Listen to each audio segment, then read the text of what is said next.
ಗಣಪತಯೇ ನಮಃ. ಶ್ರೀ ಗುರುಭ್ಯೋ ನಮಃ. ಹರಿ ಓಂ. ನಮಸ್ಕಾರ.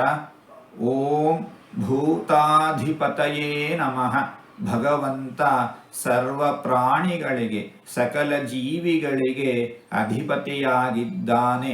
ಸೃಷ್ಟಿ, ಸ್ಥಿತಿ, ಸಂಹಾರ ಇತ್ಯಾದಿ ಕಾರ್ಯಗಳನ್ನು ಮಾಡುವವನು ಭಗವಂತ. ಸರ್ವರ ಸ್ವಾಮಿಯು, ಸರ್ವರ ನಿಯಾಮಕನು ಭಗವಂತ. ಇಂತಹ ಭಗವಂತನನ್ನು ಭೂತಾಧಿಪತಯೇ ನಮಃ ಎಂಬುದಾಗಿ ವಿದ್ವಾಂಸರು ವರ್ಣಿಸುತ್ತಾ ಇದ್ದಾರೆ. ಹೀಗೆ 4 ತೊದಲು ಮಾತುಗಳನ್ನು ಆಡಿದ್ದೇನೆ.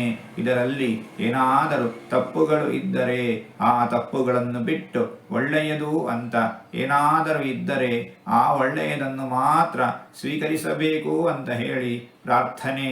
ಈ ನುಡಿಗಳನ್ನೆಲ್ಲ ಆಡಿಸಿದ ಭಗವಂತನಿಗೆ ಸರ್ವವೂ ಸಮರ್ಪಿತ. ಸರ್ವಂ ಶ್ರೀಕೃಷ್ಣಾರ್ಪಣಮಸ್ತು.